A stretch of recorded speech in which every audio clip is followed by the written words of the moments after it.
Hello students, in this lecture we are going to start with a new chapter, the magnetic effects of current. Okay, this chapter is divided into 4 parts. Today we are going to start with the first part, and the first part, what we have to learn, what we have to study, we will study how to calculate the magnetic field at a point due to the current carrying conductor. Okay, and then friends, we have to study the different aspects, we have to study some principles, we have to study the calculation of the magnetic field due to the conducting systems. Okay friends, so friends, first of all, friends, how did we conclude that magnetic field is associated with the current carrying conductors? Now since this conclusion, it was drawn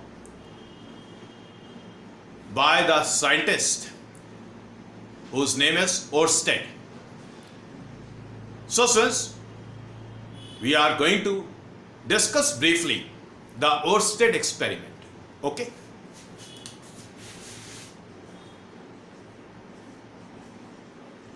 Ørsted's experiment. बेटा देखिए, Oersted ने क्या किया था? Oersted ने magnetic compass लिया था। अब बेटा मैग्नेटिक कंपास में क्या होता है? मैग्नेटिक कंपास में एक टाइनी बार मैग्नेट होती है। अब बेटा बार मैग्नेट होती है, उसका अपना मैग्नेटिक फील्ड होता है। क्लियर हो गई बात? देखिए पहले ओर्स्टेड एक्सपेरिमेंट से पहले देखिए, late us suppose friends that it is a bar magnet. और फ्रेंड्स लोअर क्लासेस में आपने स्टडी किया था कि friends, if it is a bar magnet, then this bar magnet, it interacts with this iron piece. Let us suppose say it is the iron piece. तो बेटा देखिए, जब ये आयरन पीस इस बार मैग्नेट के इन्फ्लुएंस में आता है, तो ये जो आयरन पीस है, दोनों के बीच में कोई फिजिकल कांटेक्ट तो नहीं है, लेकिन बेटा ये आयरन पीस फोर्स एक्सपीरियंस करता है मैग्नेट की वजह से। बात समझ आ गई? क्लियर? अब ध्यान से दोबारा देखिए, let us suppose this, these are the two different bar magnets. Clear? They are like poles, the north poles, they are facing each other. Now since when these two bar magnets, they are placed very near to each other, then it is observed that these two bar magnets, they experiences the repulsive force. बेटा ये वाला north pole इस वाले north pole को repel करेगा, मतलब दोनों बार magnets एक दूसरे के ऊपर रिपल्सिव फोर्स लगाएंगे, that is they tend to move away from each other. Clear? Whereas अगर बेटा ये bar magnet north pole south pole, एक और बार मैग्नेट से साउथ पोल नॉर्थ पोल, अब की बारी दो डिफरेंट बार मैग्नेट्स हैं और उनके अनलाइक पोल्स एक दूसरे के सामने। Now when these two bar magnets they are placed very near to each other, then these two bar magnets they are found to attract each other, they are found to attract each other. अब बेटा देखिए, ये first illustration, ये second illustration, ये third illustration. इन दोनों illustrations में हमने बार मैग्नेट्स की बात की है, बार मैग्नेट्स की बात की है, और फर्स्ट इलस्ट्रेशन में बार मैग्नेट और आयरन की बात की। तो स्टूडेंट्स तीनों ही इलस्ट्रेशंस में कहीं ना कहीं students there exist the force between the two specimens. पहले इलस्ट्रेशन में बेटा स्पेसिमेंस क्या है? एक बार मैग्नेट है और एक आयरन पीस है। तो iron piece was attracted by the bar magnet. Okay, last two illustrations में we are having the two different bar magnets, there can be attraction, there can be repulsion. Question access करता है कि बेटा दोनों बार magnets physically contact में नहीं है, और कांटेक्ट में ना होने के बाद भी एक दूसरे के साथ इंटरेक्ट कर रही है, एक दूसरे के ऊपर फोर्सेस लगा रही है। और फर्स्ट इलस्ट्रेशन में आयरन पीस और बार मैग्नेट कांटेक्ट में तो नहीं है, लेकिन फिर भी दोनों के बीच में इंटरेक्शन है। तो क्वेश्चन एग्जिस्ट करता है कि बेटा इंटरेक्शन का बेसिक कॉज क्या है?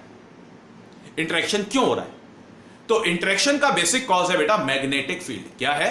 Magnetic field. बेटा बार मैग्नेट का अपना मैग्नेटिक फील्ड होता है।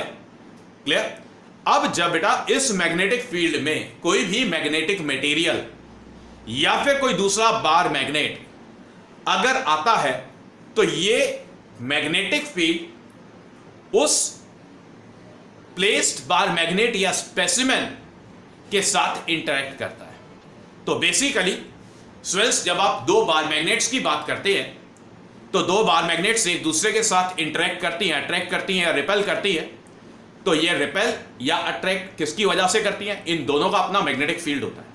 तो बेसिकली वो मैग्नेटिक फील्ड एक दूसरे के साथ इंटरेक्ट करता है। बात समझ आ गई? इतना काम क्लियर हो गया?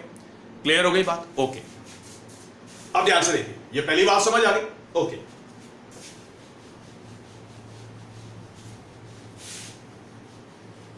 तो बेटा होता क्या है, bar magnet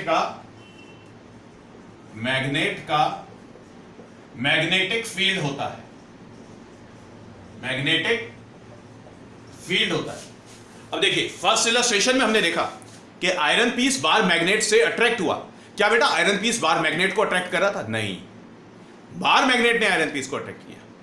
last two illustrations में हमने देखा कि दोनों बार मैग्नेट्स में या तो अट्रैक्शन था या रिपल्शन था।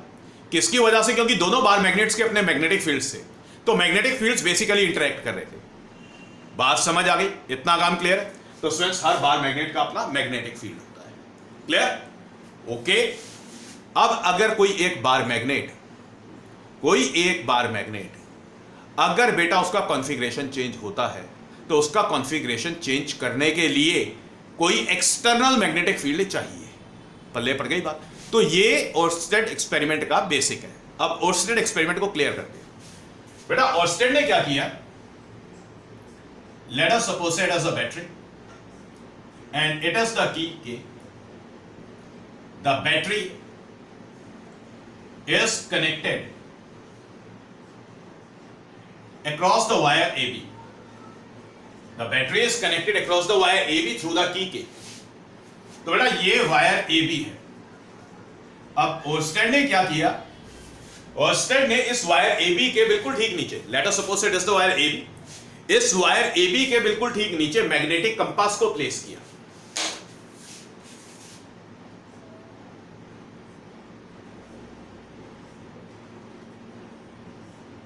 बेटा मैग्नेटिक कंपास के अंदर ये फ्रीली सस्पेंडेड बार मैग्नेट होता है। मैग्नेटिक कंपास के अंदर ये फ्रीली सस्पेंडेड बार मैग्नेट होता है, टाइनी बार मैग्नेट होता है। क्लियर?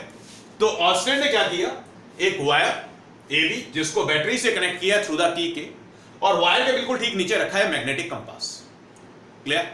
तो देखिए यहां पर की के अंदर कोई प्लग इंसर्टेड नहीं है, तो यहां पर ये है ओपन सर्किट, ये है ओपन सर्किट।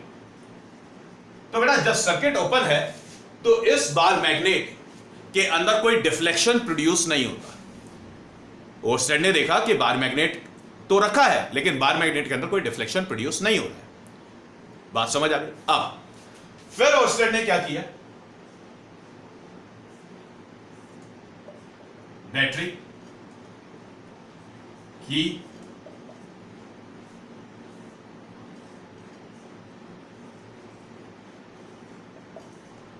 वायरिंग। अब ओर्स्टेड ने क्या किया, ओर्स्टेड ने इस की के अंदर प्लग इंसर्ट किया। तो की के अंदर प्लग इंसर्ट किया तो अभी हो गया क्लोज सर्किट, अभी हो गया क्लोज सर्किट। जब सर्किट क्लोज हुआ तो वायर के अंदर करंट आई फ्लो करेगा। अब बेटा जैसे ही यहां पर की के अंदर प्लग इंसर्ट किया तो ये जो नीचे बार मैग्नेट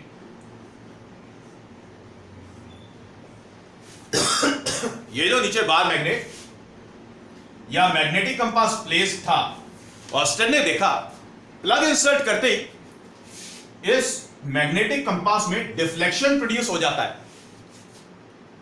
मैग्नेटिक कंपास में डिफ्लेक्शन प्रोड्यूस हो जाता है।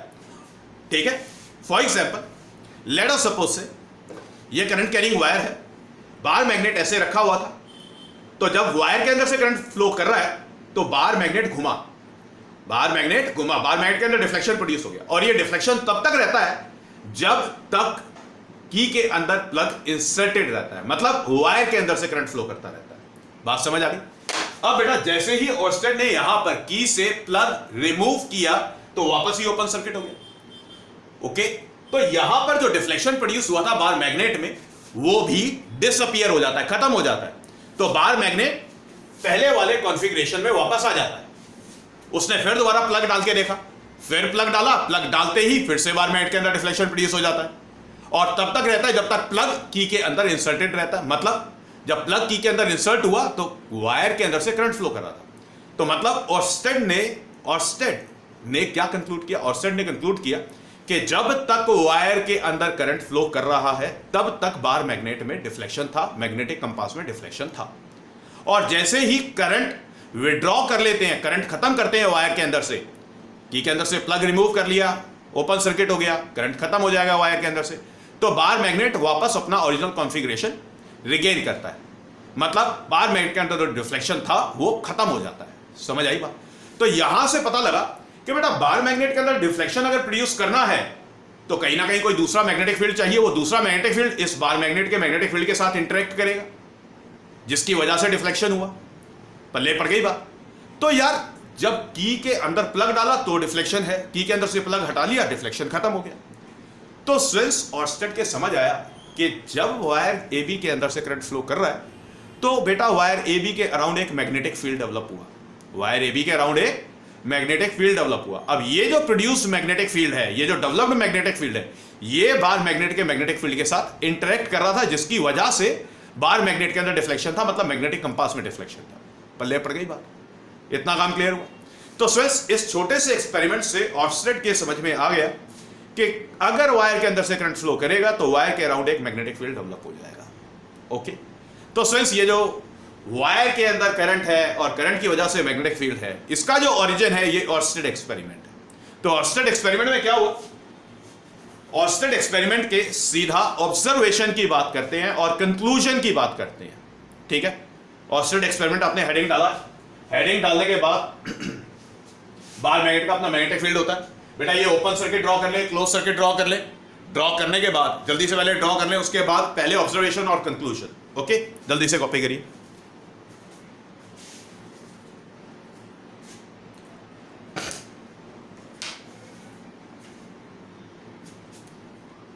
Yes sir, done. Next line में लिखें ऑब्जर्वेशन, ऑब्जर्वेशन लिखिए, अंडरलाइन करिए। ऑब्जर्वेशन लिखिए, ऐसे अंडरलाइन करिए, इसके अगेंस्ट लिखिए, मैं वर्ड्स में लिखवा रहा हूं, लिखिए। When no current flows through the wire A B, there was no deflection in the magnetic compass placed below the wire,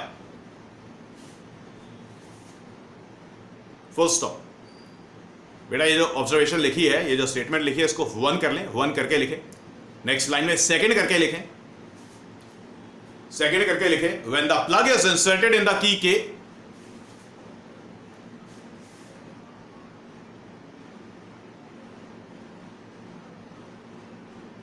the current flows through the wire AB and the deflection was produced in the magnetic compass,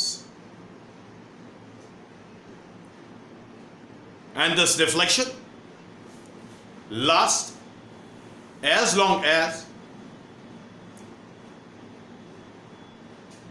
the current in the wire continues to flow, full stop। Next line में लिखिए conclusion.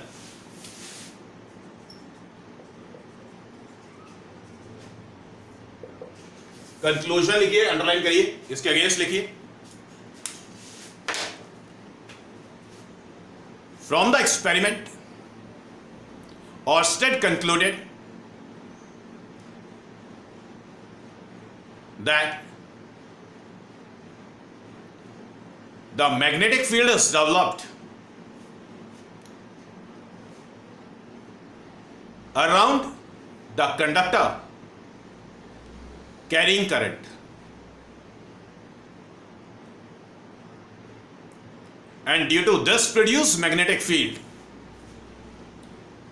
there was the deflection in the magnetic compass, full stop, खत्म हो गई बात।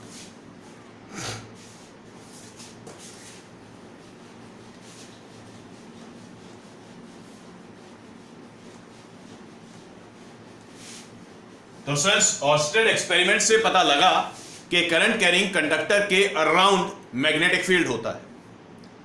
अब बेटा current carrying conductor का किस पॉइंट पे कितना मैग्नेटिक फील्ड होता है, यह डिफाइन किया था बायोट सेवर्ट ने।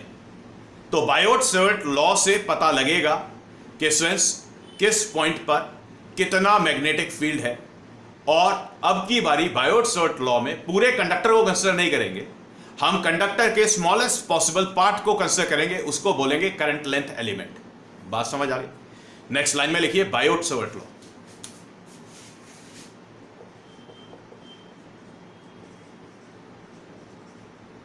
Biot Savart's law. तो बायोट सेवर्ट लॉ से पता लगेगा कि स्विंस किस पॉइंट पर कितना मैग्नेटिक फील्ड है due to the current length element. तो बायोट सेवर्ट लॉ क्या करता है? मैग्नेटिक फील्ड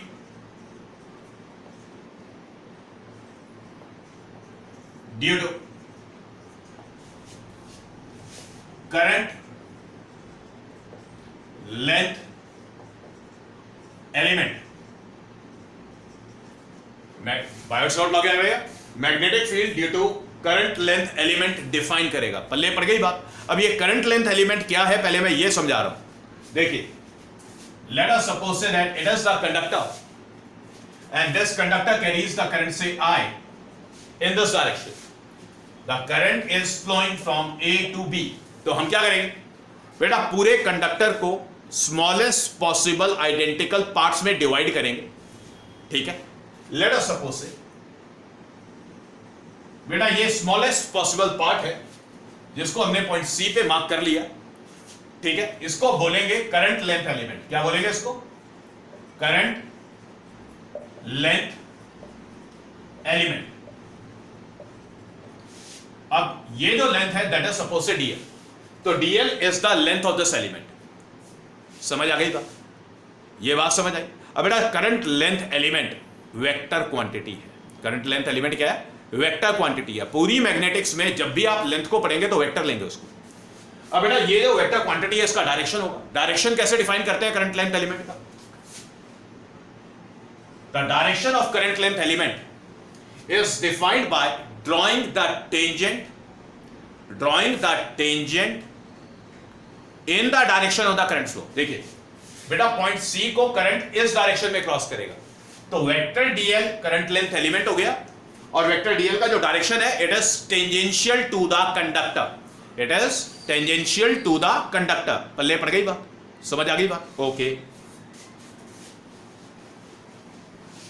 तो फ्रेंड्स बायोट सेवर्ट लॉ को क्लियर करने के लिए we are going to consider the conductor से AB and let us suppose say at this point O I am saying that vector dl is the current length element.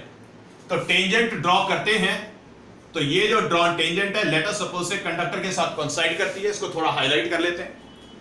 तो vector dl is the current length element at the point O on the conductor AB which is carrying the current से I। बात समझ आई? अब इस current length element का magnetic field define करना है, determine करना है at this point C। Okay, now let us suppose say that this distance OP is equals to R and this OP is a vector. OP is a vector.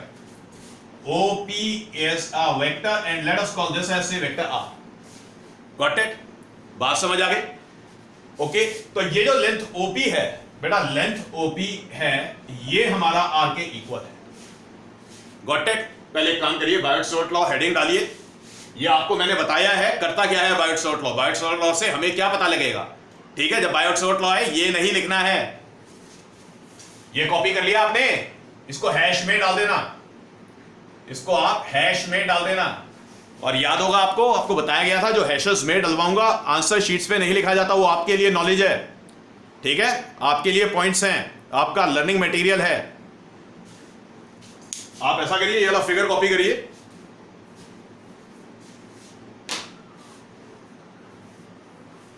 ये figure copy करिए, next line में लिखें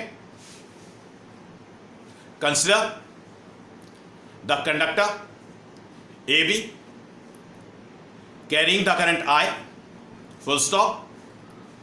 Let vector dl be the current length element at the point O on the conductor, full stop. Let P be the observation point. Let P be the observation point and ये लिखें vector OP equals to vector R. Vector OP equals to vector R. Next line में लिखें OP equals to small r. That is small r is the distance. Continuation में लिखें that is small r is the distance of the observation point from the current length element. बात समझ आ गई? Okay.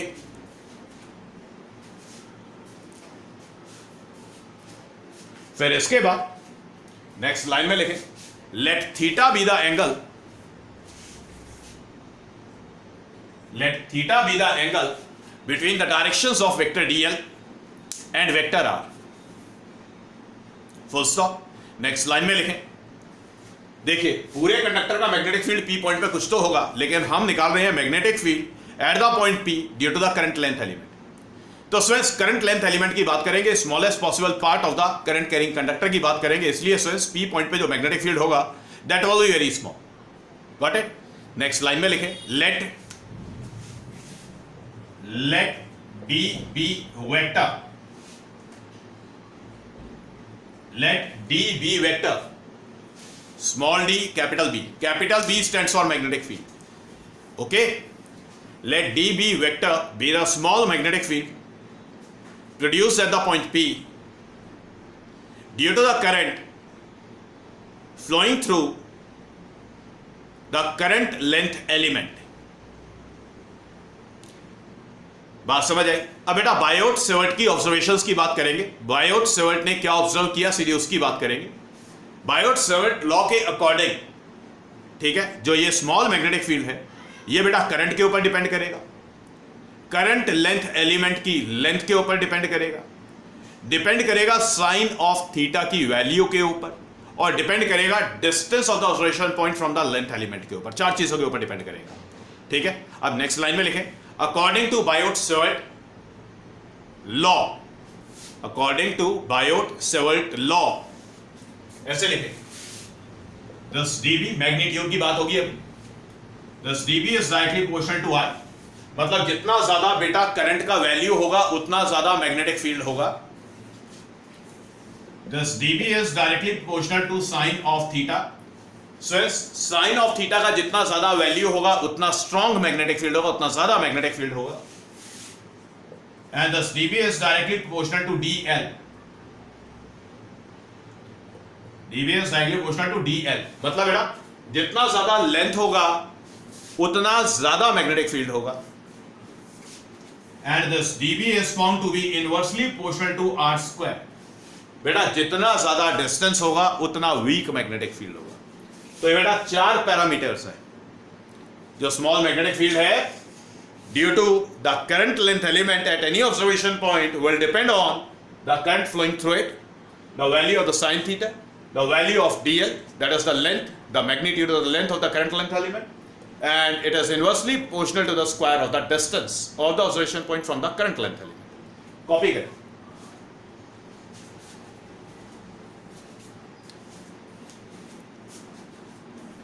Done. अब इन चारों को करते हैं fuse.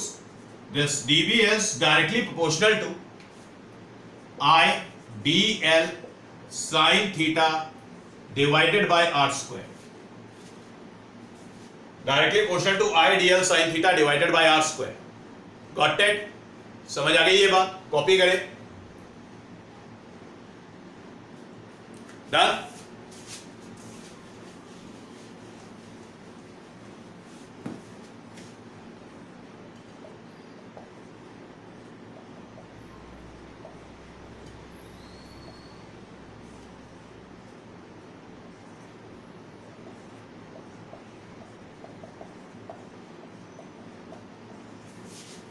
Done.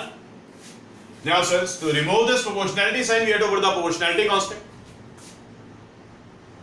Thus, dB is equals to say k. K is the proportionality constant which we are using. KIDL sin theta divided by r square. Next line में लिखें K is the proportionality constant.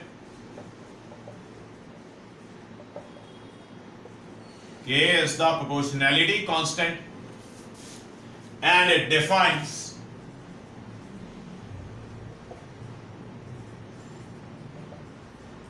the nature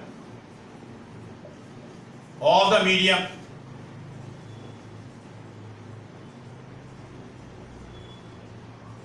around the current carrying conductor.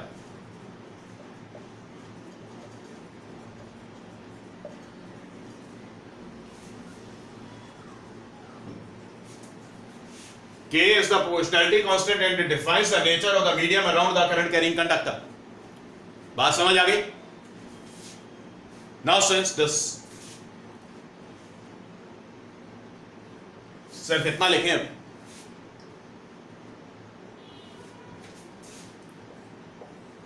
let us call this as say the equation number first. तो ये equation first क्या दे रहा है? equation first magnitude of the magnetic field दे रहा है.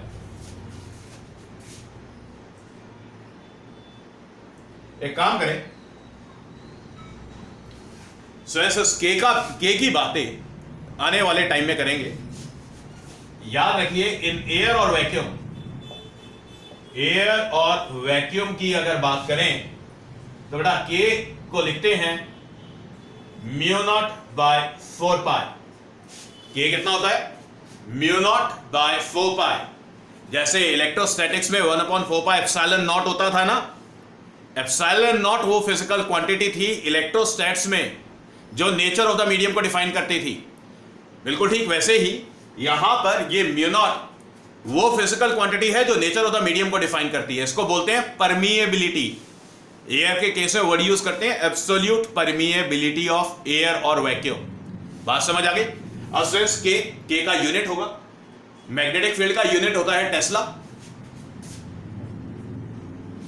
Distance का square है, एक डिस्टेंस यहां पे है, so metre divided by ampere.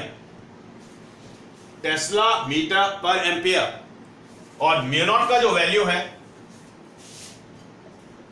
It is 4π multiplied with 10⁻⁻⁷. μ0 का वैल्यू होता है 4π मल्टीप्लाइड विद 10⁻⁻⁷. बात समझ आ गई? ओके. तो जो यूनिट है that is tesla metre per ampere. पल्ले पड़ गई बात? तो स्टूडेंट्स जो के का वैल्यू हो गया, के का वैल्यू, ये एयर और वैक्यूम की बात हो रही है, ये एयर और वैक्यूम की बात हो रही है. के का वैल्यू हो जाएगा 10⁻⁻⁷ टेस्ला मीटर पर एम्पियर. समझ आ गई बात? ओके. कॉपी कर लें.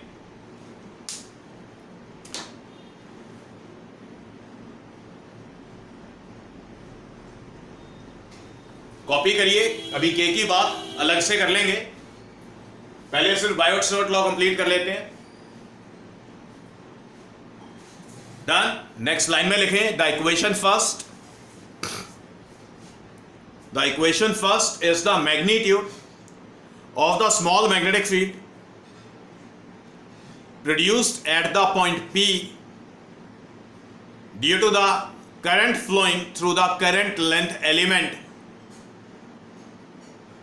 at the point O on the conductor.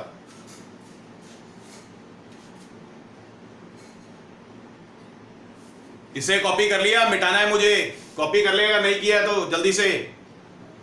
Done. Now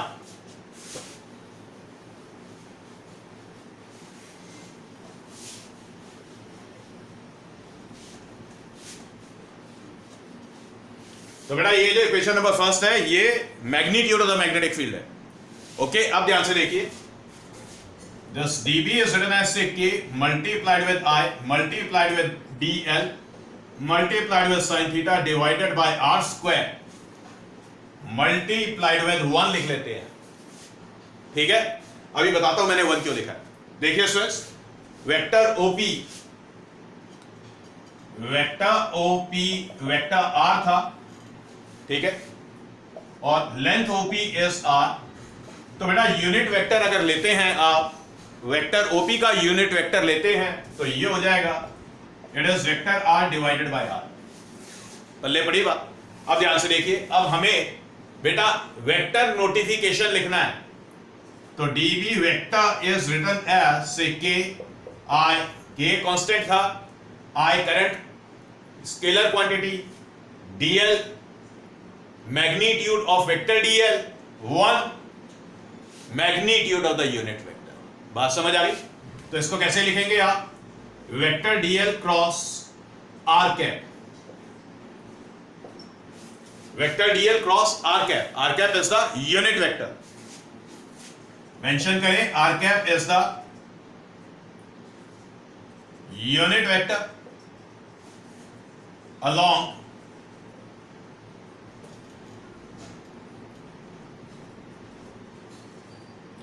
vector OP. बल्ले पड़ी बात? ओके बेटा, dl into 1 into sine theta, cross product की बात हो रही है, ये क्रॉस प्रोडक्ट होता था vector a cross vector b का magnitude, it was a b sin theta. पहले वाले वेक्टर का मैग्नीट्यूड दूसरे वाले वेक्टर का magnitude multiplied with sine of theta. Okay, तो देखिए पहले वेक्टर का मैग्नीट्यूड इज dl, दूसरे वेक्टर का मैग्नीट्यूड इज 1 और sin थीटा अवेलेबल था। Got it? Where this r cap is written as vector r divided by r, r cap is written as vector r divided by r।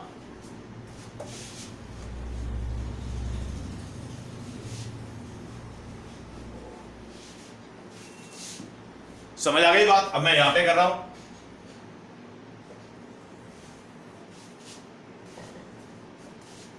now students we have to place the value of this unit vector over here. We can say that it is vector dv is written as say k multiplied with I multiplied with vector dl cross vector r divided by r cube. Got it? Let us call this equation as the equation number second. अब बेटा ये जो equation second है ये Biot-Savart law है। The equation second is the Biot-Savart law.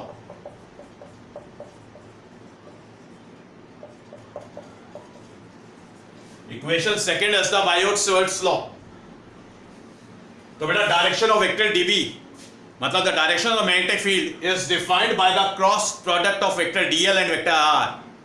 Okay, copy कर लिया? Copy करने के बाद लिख लें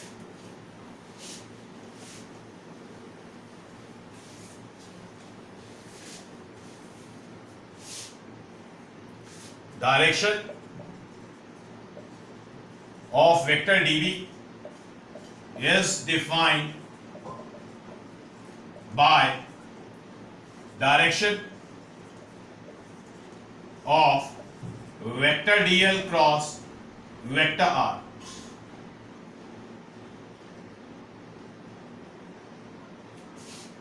समझ आ गई बात? Direction of vector dv is defined by direction of vector dl cross vector r. Okay, पल्ले पड़ी बात? Equation first magnitude of the magnetic field, equation second complete Biot-Savart law. Okay, clear? Copy कर लें।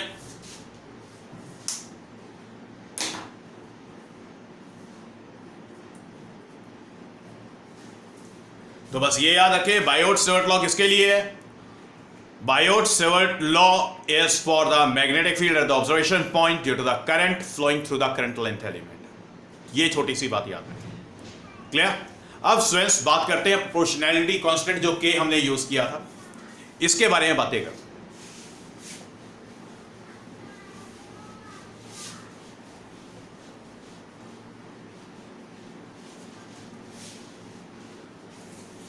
देखिए स्टूडेंट्स, इन एयर और vacuum और free space बोला जाता है। एयर हो, वैक्यूम हो या फिर फ्री स्पेस हो, तो जो प्रोपोर्शनैलिटी कांस्टेंट के है that is written as mu naught divided by 4 pi. okay, and it is equals to 10 raised to power minus 7 unit as Tesla meter per ampere. T stands for Tesla, M stands for meter, A stands for ampere. Okay, बेटा याद रखे ये जो mu naught physical quantity है it is absolute permeability. वहां पर इलेक्ट्रोस्टैट में permittivity था, यहां पर परमिएबिलिटी. परमिएबिलिटी ऑफ एयर और वैक्यूम. ओके, अब बेटा परमिएबिलिटी क्या होता है? बेटा कोई भी मीडियम किस एक्सटेंट तक मैग्नेटिक लाइंस ऑफ फोर्सेस को अपने अंदर से पास होने देता है उसको परमिएबिलिटी कहते हैं. ठीक है, permeability of any medium is the extent to which the magnetic lines of forces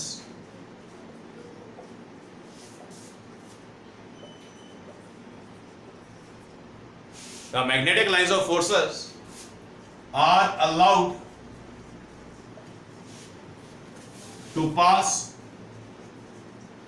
through the medium.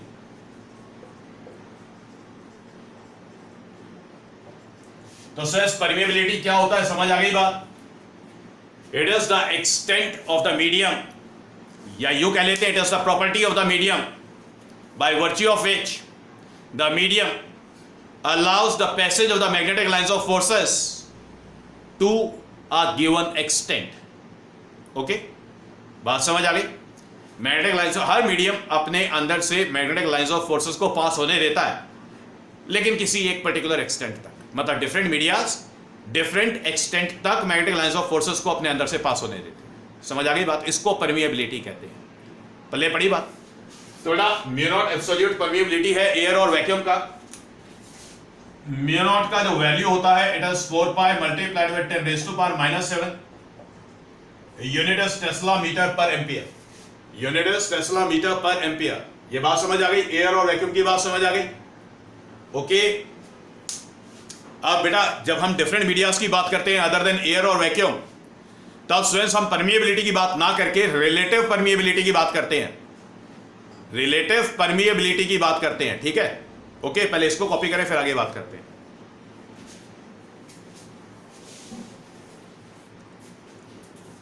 Done? Yes, so is done.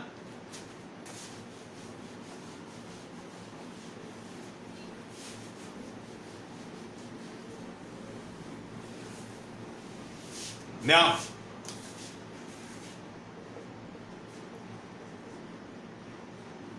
in any medium other than air or vacuum, other than air or vacuum, बेटा air और vacuum के अलावा अगर कोई भी medium है तो K का वैल्यू यूज करना है. It is mu divided by 4 pi and the unit is same tesla metre per ampere. तो यहां पे म्यू को क्या बोलेंगे? This mu is the permeability of the medium. Mu is the permeability of the medium. अब हमने किसी specific medium की बात तो की नहीं है, तो इसलिए सिर्फ म्यू की बात कर रहे हैं, किसी वैल्यू की बात नहीं कर रहे. पहले पढ़ी बात. अब ध्यान से देखिए, relative permeability, relative permeability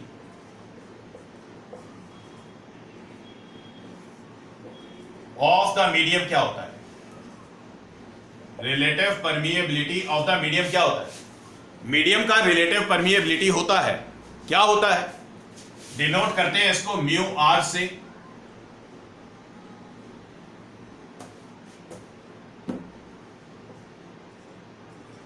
and it is written as से mu divided by mu naught. Mu R is written as mu divided by mu naught. तो क्या हो गया? गिवन मीडियम का relative permeability is just the ratio of the permeability of the medium to the absolute permeability of air और vacuum. So it can be defined, it can be defined as the ratio of the permeability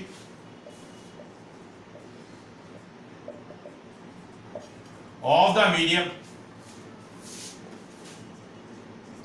to the absolute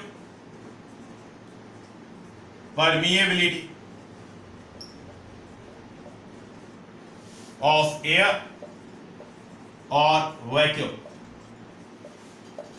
बात समझ आ गई? Copy कर ले, ठीक है? तो स्टूडेंट्स, फॉर एनी मीडियम अगर के का वैल्यू लिखा जाए तो म्यू को आप हमेशा ऐसे लिखेंगे, it is mu naught multiplied with mu R divided by 4 pi and the unit will be tesla metre per ampere. Got it? Air के अलावा अगर कोई और मीडियम हो जाए तो के को हमेशा ऐसे लिखना है, प्रोपोर्शनैलिटी कांस्टेंट के को हमेशा ऐसे लिखना है. ये बात समझ आ गई? क्लियर? जल्दी से कॉपी करें.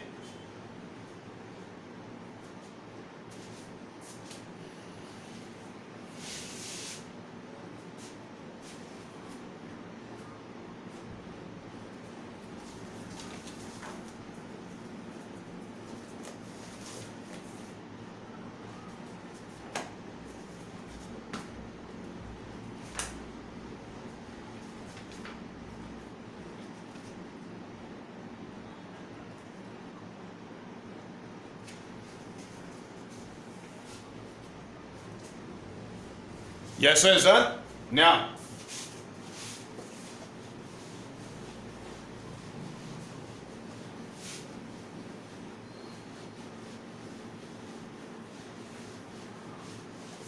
बेटा बात करेंगे डायरेक्शन ऑफ मैग्नेटिक फील्ड की.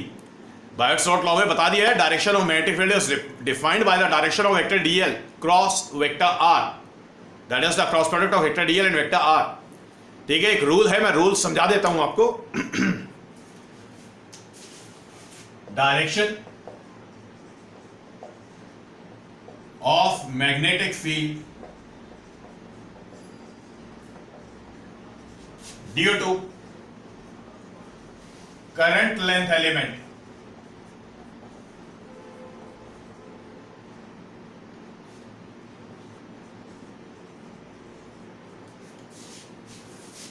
direction of magnetic field due to current length element or the linear conductor.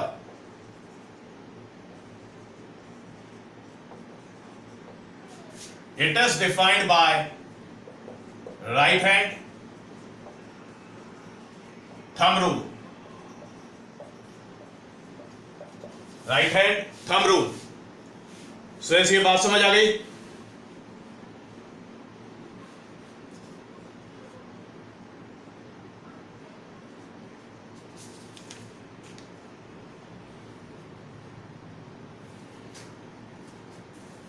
Right hand thumb rule बोले. चलिए एक काम करें, एक जनरल नाम है उसको लिखें, राइट हैंड रूल लिखते हैं. राइट हैंड रूल लिखते हैं, राइट हैंड थंब रूल हटा लेते हैं, राइट हैंड रूल मेंशन करते हैं. अब देखिए बेटा, ये जो राइट हैंड रूल है ये करंट लेंथ एलिमेंट हो या कोई भी लीनियर कंडक्टर हो उसके लिए यूज किया जाता है. अब रूल क्या कहता है? लेट अस सपोज से हमारे पास ये लीनियर कंडक्टर है और इस लीनियर कंडक्टर के अंदर करंट फ्लो कर रहा है नीचे से ऊपर की तरफ.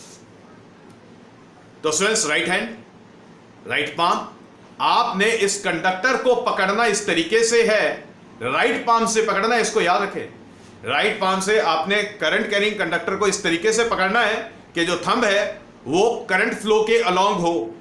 थंब करंट फ्लो के अलोंग हो. अगर बेटा आप कंडक्टर को पकड़ते हैं keeping the thumb along the current flow, तो स्टूडेंट्स फिंगर्स कैसे घूमेंगी? फिंगर्स ऐसे घूमेंगी, फिंगर्स ऐसे घूमेंगी अराउंड द कंडक्टर. तो students, curling of the fingers around the conductor will give you the sense of the magnetic lines of forces around the conductor. समझ आ गई बात? Clear? लिख ले, मैं लिखवा देता हूं. It states that when the conductor is grasped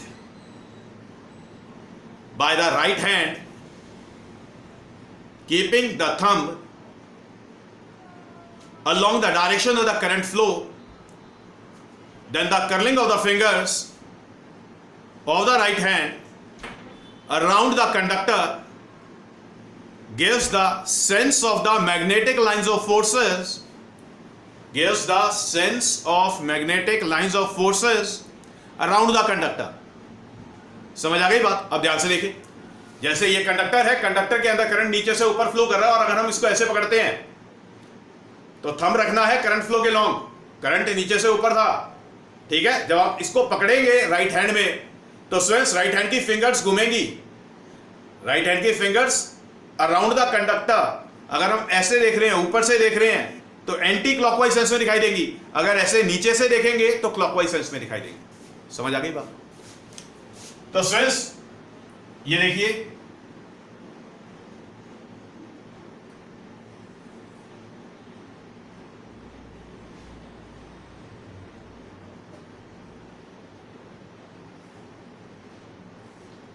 let us suppose say I is the current carrying conductor और ऑब्जर्वर है जो ऊपर से देख रहा है, ठीक है। तो ऑब्जर्वर ने कंडक्टर को पकड़ा अपने हाथ में, तो थंब आएगा करंट के long, fingers, curling of the fingers around the conductor will give you the sense of the magnetic lines of forces.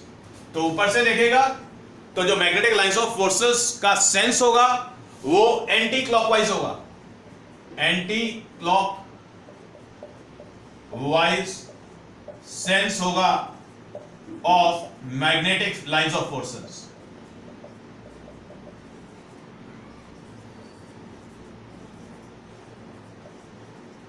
Around the conductor.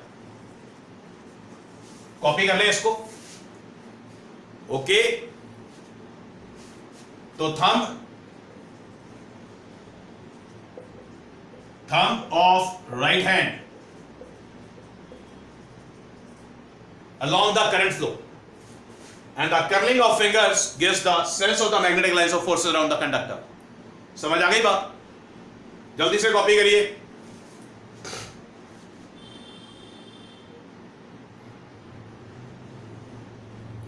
Done? समझ आ गई बात? अब ध्यान से देखिए, लेट अस सपोज से this is the current carrying conductor, इसको ऐसे पकड़ लेते हैं, टिप के अलोंग करंट है, करंट ऐसे फ्लो कर रहा है। तो अब क्या रही, कंडक्टर को अगर राइट हैंड में पकड़ना है तो हाथ को ऐसे घुमाना पड़ेगा, थंब करंट के लॉन्ग रखना पड़ेगा। तो जब आप थंब करंट के लॉन्ग रखेंगे और कंडक्टर को पकड़ेंगे तो फिंगर्स ऐसे घूमेंगी। अब की बारी अगर हम ऊपर से देख रहे हैं तो फिंगर्स हमारी क्लॉकवाइज सेंस में घूम रही हैं। आप देखिए, क्लॉकवाइज सेंस में फिंगर्स घूमती हुई दिखाई देंगी। बात समझ आ गई?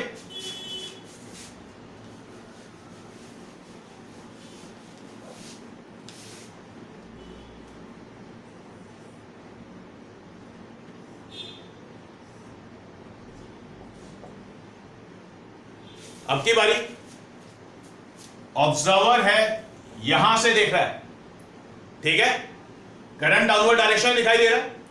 तो अब की बारी जो मैग्नेटिक लाइंस ऑफ फोर्सेस हैं उनका जो सेंस होगा वो एंटी क्लॉकवाइज में होगा।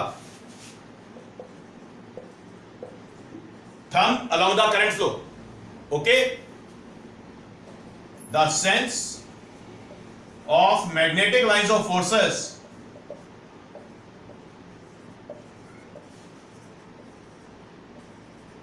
around the conductor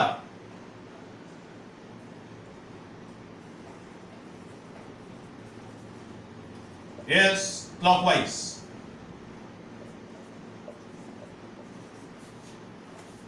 बात समझ आ गई? कॉपी कर ले।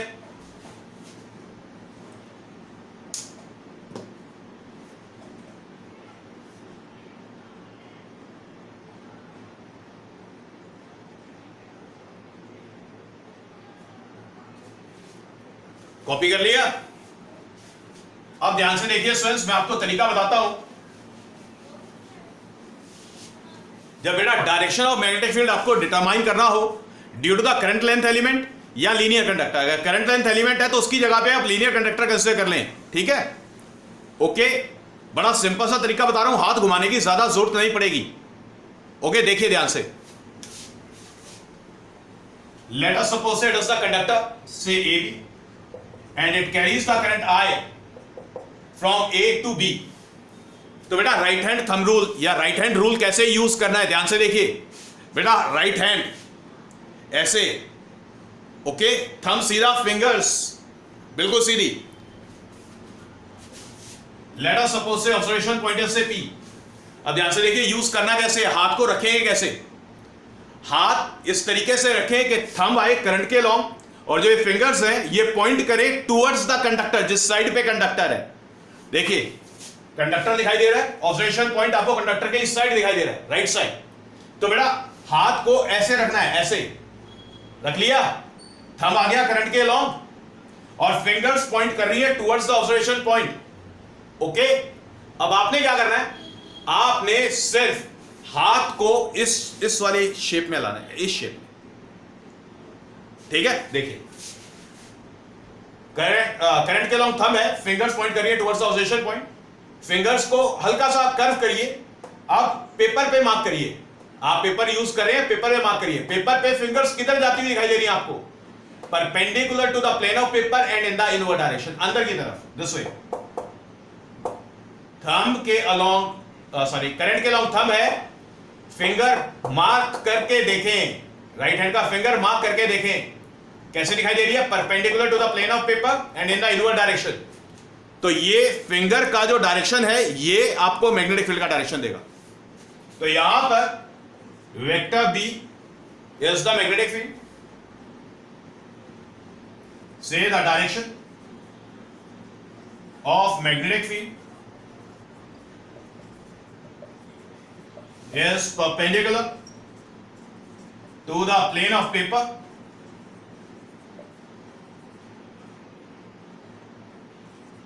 and inward।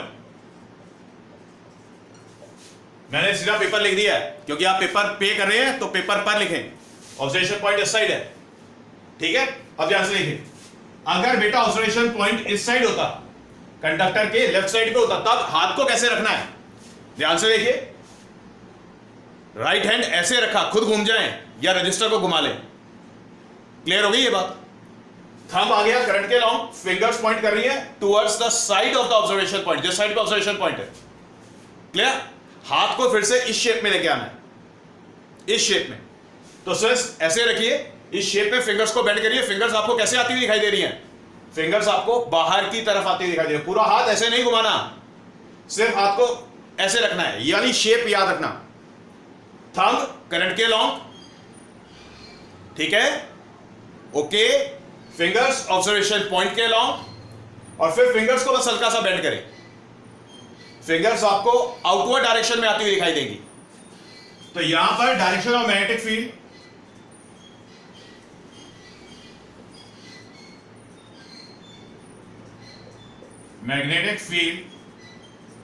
is perpendicular to the plane of paper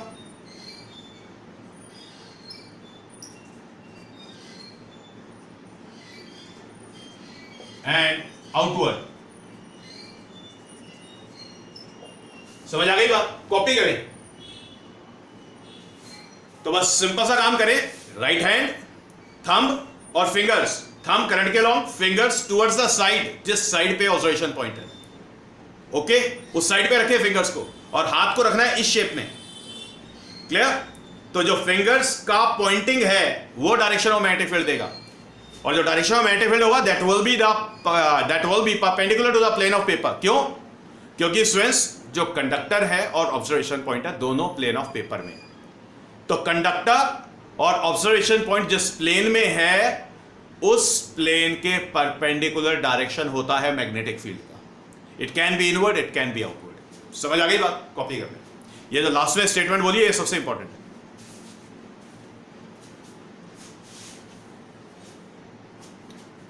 done. इसके बाद दो केस करते हैं।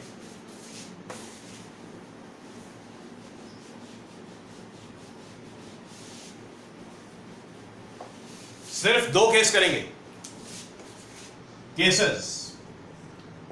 बेटा मैग्नेटिक फील्ड का जो एक्सप्रेशन था दैट वाज से K I D L sine theta divided by R square. Clear? पहला case, when the observation point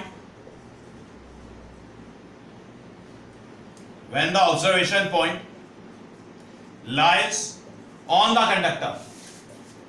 बेटा अगर ऑब्जर्वेशन पॉइंट कंडक्टर पर लाई करे, ठीक है, ध्यान से देखिए, late us suppose that does the conductor से ए बी, पॉइंट O पर वेक्टर dl और करंट I यहां पे फ्लो कर रहा है, ठीक है। लेट अस सपोज से this point P is the observation point. अगर P ऑब्जर्वेशन पॉइंट हो गया तो point O current length element का पोजीशन P तक वेक्टर R हो गया, तो वेक्टर dl और वेक्टर R दोनों सेम डायरेक्शन में हो गए, तो यहां पे थीटा आ गया 0 डिग्री। या तो ये वाली पॉसिबिलिटी होगी, जो ऑब्जर्वेशन पॉइंट है कंडक्टर पे लाई कर रहा है, ध्यान से देखिए, करंट लेंथ एलिमेंट के ऊपर की साइड, या तो ये स्टोरी होगी या फिर ये स्टोरी होगी। This is the point O,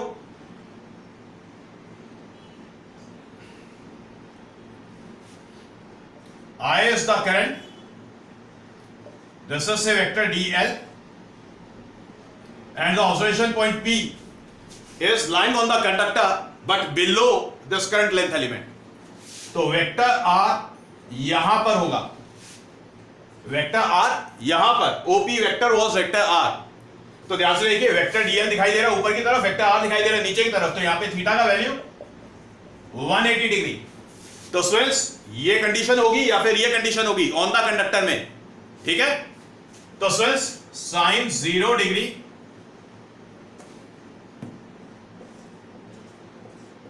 और साइन 180 डिग्री दोनों 0 होते हैं, इसलिए स्टूडेंट्स जो मैग्नेटिक फील्ड का वैल्यू होगा दैट विल बी 0। ये केस फर्स्ट है, कॉपी करें, फटाफट कॉपी करिए, जल्दी से कॉपी करें। ऑब्जर्वेशन पॉइंट अगर कंडक्टर पे लाई करें, copy.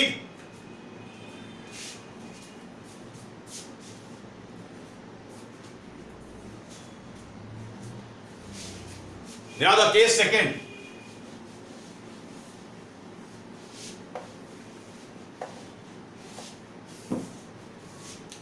case second,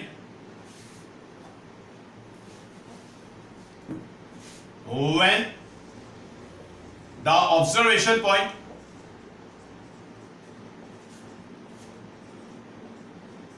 lies on the axis of the conductor। Observation point conductor की एक्सिस पे लाई करें, ध्यान से देखिए बेटा, इसको आप कंडक्टर इमेजिन करें, एक मोटा वायर इमेजिन करें, तो कंडक्टर का एक्सिस क्या हो गया, सिलिंड्रिकल कंडक्टर है, एक्सिस स्ट्रेट लाइन जो सेंटर से पास हो रहा है। देखिए एक मोटा कंडक्टर इमेजिन कर लिया हमने, लेट अस सपोज से it is the current carrying conductor, it carries the current I in the upward direction. तो भैया ये जो डॉटेड लाइन हो गया, it will be the axis of the conductor. Clear? Conductor है AB, L is the length of the conductor, सिर्फ इतना length है कंडक्टर का। ऑब्जर्वेशन पॉइंट एक्सिस पे लाई कर रहा है, तो इस एक्सिस पे पूरी एक्सिस है, कहीं भी लाई कर सकता है। ऑब्जर्वेशन पॉइंट अगर A और B के बीच में लाई करता है तो पहला केस हो जाएगा कि ऑब्जर्वेशन पॉइंट कंडक्टर पे लाई कर रहा है।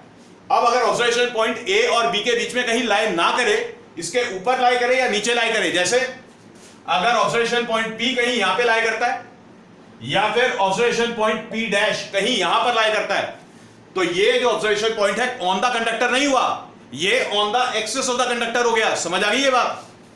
क्लियर? तो सिंस ये आपको मैंने मैग्नीफाइड व्यू दिखाया है, अब एक्चुअल में लेट अस सपोज से it is the wire AB, it carries the current से I, vector dl is the current length element at this point से O। बेटा ये जो डॉटेड लाइन है ये एक्सिस ऑफ द कंडक्टर हो गया, ऑब्जर्वेशन पॉइंट अगर P हो गया तो यहां पर ये OP ये वेक्टर R हो जाएगा। वेक्टर dl और वेक्टर R के बीच में एंगल कितना हो गया, 0। बात समझ आ गई? क्लियर? अब लेट अस सपोज से ये कंडक्टर है AB, dotted line axis of the conductor हो गया, इट कैरीज द करंट से I, पॉइंट O यहां पर vector dl current length element हो गया। ऑब्जर्वेशन पॉइंट P अगर कहीं यहां पर लाई करता तो सिंस वेक्टर R कहीं इधर हो जाता, OP वेक्टर वेक्टर R हो जाता, तो इस वाले केस में थीटा वाज 180 डिग्री। तो सिंस अभी हमने किया था कि थीटा 0 हो या 180 हो, थीटा 0 हो या 180 हो, sine 0 degree it is equals to sine 180 degree and it is equals to 0, due to which this dv will be equals to 0। Clear? तो दो केसेस है सिर्फ, ये कॉपी करें।